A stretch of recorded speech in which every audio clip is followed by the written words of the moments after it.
जय हिंद साथियों, आप सभी का आपके अपने परिवार आसमा सिविल एकेडमी में मैं इशार अहमद आप सभी का पुरजोर स्वागत करता हूं और आप सभी को हैप्पी होली। और हैप्पी होली के साथ यही बोलना चाहूंगा कि कुछ कुछ सावधानियां बरतें। गाड़ी पी के दारू नहीं चलाना है, मतलब दारू पी के गाड़ी नहीं चलाना है मेरे प्रिय साथियों। किसी भी प्रकार से नशा नहीं करना है, अच्छे से हेल्दी होली मनाना है।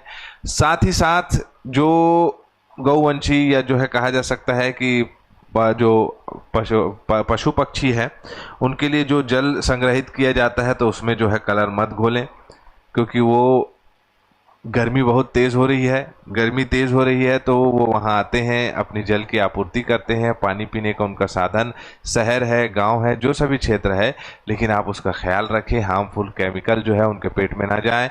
और मस्त खुशी के साथ हैप्पी होली मनाइए और जो है एंजॉय करिए। आज का दिन पूरा आप लोगों का ही है, ठीक है। चलिए, मतलब हमारा ही है। आज हम 14 मार्च के इंपॉर्टेंट करंट अफेयर पढ़ेंगे। जो इस चैनल में नया नया है उस चैनल को सब्सक्राइब कर ले और पहले से अगर जो चैनल में हो वो इस वीडियो को शेयर जरूर कर दे, ठीक है। चलिए अपना सत्र प्रारंभ करते हैं। जीतने के लिए संघर्ष करना पड़ता है और यह संघर्ष हमें कभी हारने नहीं देता। याद रखिएगा मेरे प्रिय साथियों, लाइफ है, अप एंड डाउन्स आएंगे। हमेशा बोलता हूं, हमारा जो भरोसा है, हमारा जो फेथ है, वो उस सुप्रीम नेचर कहा जा सकता है या ईश्वर के प्रति ऐसा होना चाहिए कि जो होगा बेहतर होगा। लेकिन संघर्ष तो जीवन में मिलेगा ही, और वही संघर्ष कहीं ना कहीं हमें बहुत कुछ सिखाता है और हमें जो है क्या करना चाहिए, उस संघर्ष से सीखना चाहिए और अपने जीवन को बेहतर बनाना चाहिए, ठीक है। तो इसीलिए मैं हमेशा बोलता हूँ कि कंसिस्टेंट रहिए, ज़्यादा टेंशन लेने की ज़रूरत नहीं है और अपनी पढ़ाई करते रहिए, आपको आपका लक्ष्य मिल जाएगा, ठीक है। चली पिचकारी उड़ा गुलाल, रंग बरसे नीरे हरे लाल, मुबारक हो आपको होली का त्योहार। मैं फिर से आपको बोलना चाहूंगा once again, happy Holi, festival of colours, ठीक है।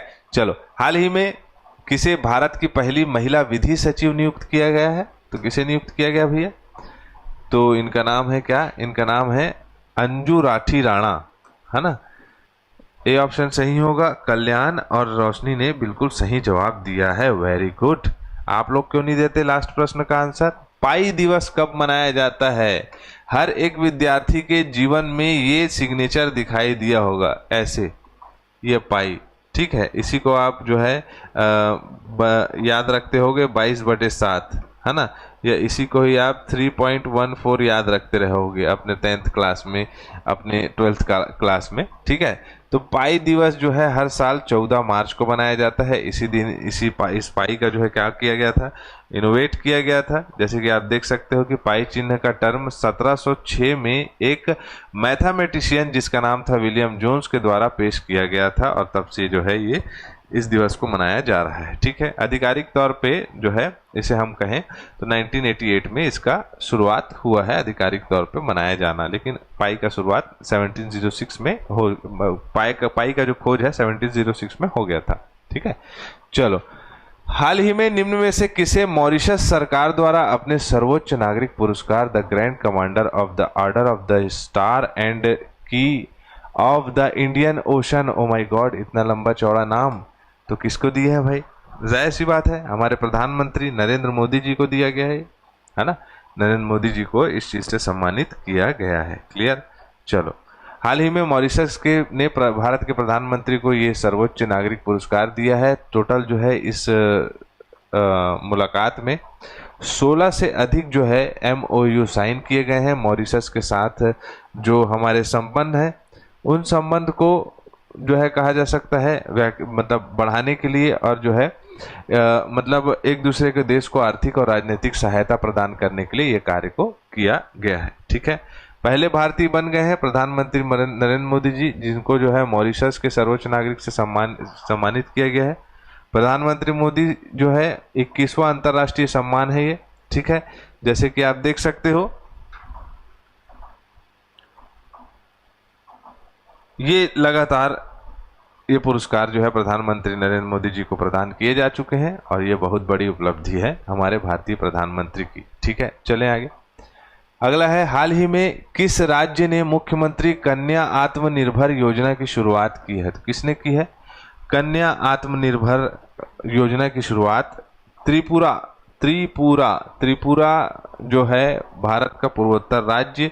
इसकी विशेषताओं में बात करें तो भारत से जो कर्क रेखा गुजरती है कुल 8 राज्यों में, जिसमें त्रिपुरा ऐसा पूर्वोत्तर राज्य है जहां से जो है आपका कर्क रेखा गुजरती है। और दूसरा है मिजोरम। तो त्रिपुरा और मिजोरम, तो त्रिपुरा एक जो है जैविक राज्य भी है, तो त्रिपुरा में ये स्टार्ट किया गया है। ठीक है, मुख्यमंत्री कन्या आत्मनिर्भर योजना।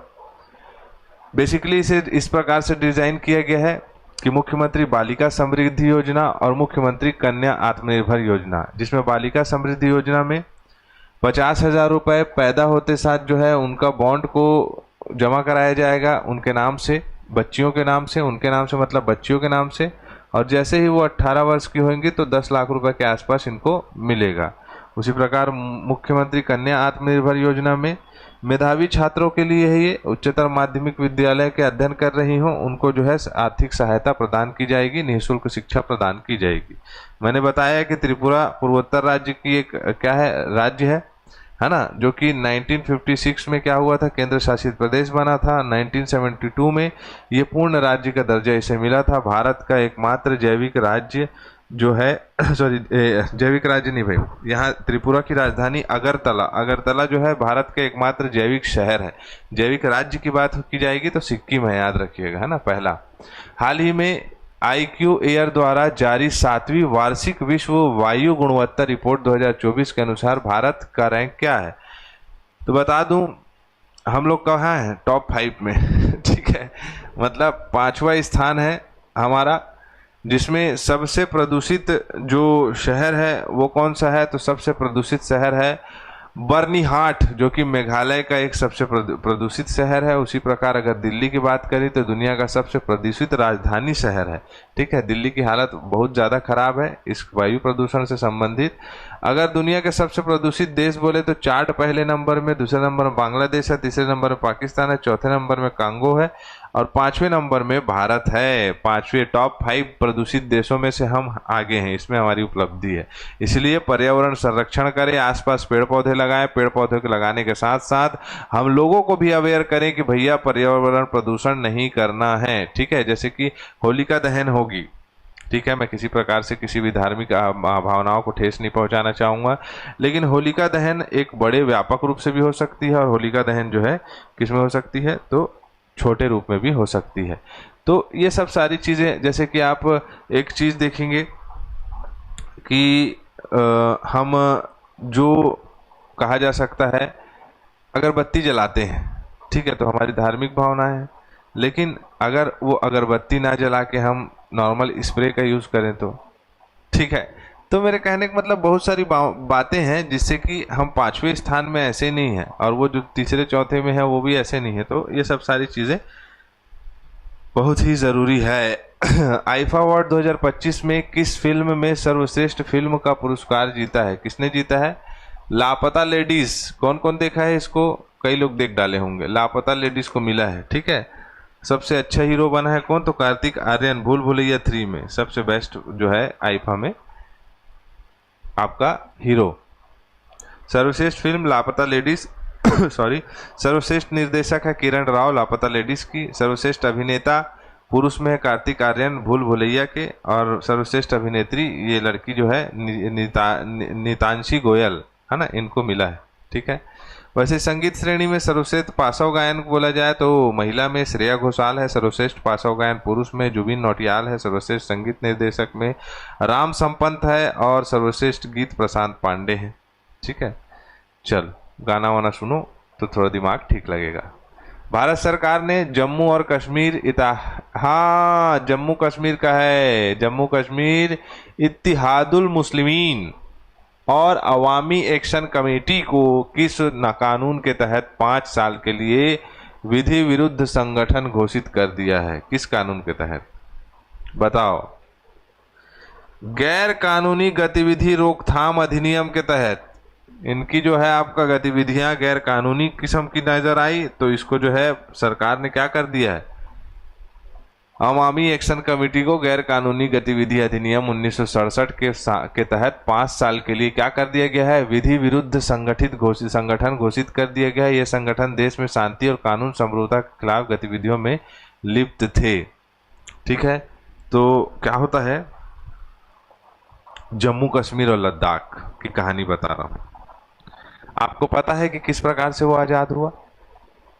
पता है, राजा हरि सिंह की संपत्ति थी, मुस्लिम बहुल्य क्षेत्र था, लेकिन कहीं ना कहीं एक जाति विशेष भावना होने की वजह से जो बाजू में पड़ोसी देश है जिसे हम पाकिस्तान के नाम से जानते हैं, वहाँ का प्रभाव दिखाई देता है जम्मू कश्मीर में कहीं ना कहीं। अब ऐसा नहीं कह सकते कि पूरा, लेकिन अगर मान के चलो 90% नहीं दिखाई दे रहा है तो 10% तो है। तो 10% में संगठन कई प्रकार से कई गतिविधियों को अंजाम दे देती है। तो इसीलिए जो है भारत सरकार का इन सभी चीज़ों में क्या क्या किया जाता है, तो शिकंजा कसा जाता है। क्लियर है? चलो अगला प्रश्न है हमारे स्क्रीन पे ये रहा, भारत और बांग्लादेश ने हाल ही में कौन सा समन्वित गश्ती कोऑर्डिनेटेड पेट्रोल भाई, जिसको नाम से कॉरपेट के नाम से जाना जाता है ना, बंगोसागर अभ्यास आयोजित किया जा रहा है। भारत और बांग्लादेश के बीच में है ये समन्वित गश्ती वाला 6वां सीजन है और चौथा है बंगोसागर अभ्यास। इसमें क्या होगा, जितना भी चोरी चमारी होता है कहाँ, तो बांग्लादेश और आपका भारत के बीच में, यहाँ पर भी तो एक तो समस्या है, आजू बाजू पड़ोसी देश अच्छे होते हैं तो सब विकास करते हैं, सब पड़ोसी देश एक दूसरे को ही जाति पाति के चक्कर में बर्बाद है। ठीक है, तो यहाँ पर क्या होता है, तो बहुत सारे मादक पदार्थों का तस्करी होता है। यहाँ पर क्या होगा, तो यहाँ पर जो है बहुत सारे मतलब ऐसे इलीगल काम्स होते हैं जिसमें रोकथाम लगाना बहुत ज़्यादा ज़रूरी है। तो भारत और बांग्लादेश इसी 6वें समन्वित गश्ती कॉर्पोरेट के सहारे और चौथा बंगोसागर अभ्यास के जरिए जो है ये सब सारी चीज़ों को दूर करता है, अपराधों को, है ना। तो ये आप समझ सकते हैं इसे। क्लियर? विश्व जूनियर शतरंज चैंपियनशिप जीतने वाले 7वें भारतीय कौन है, तो प्रणव वेंकटेशन।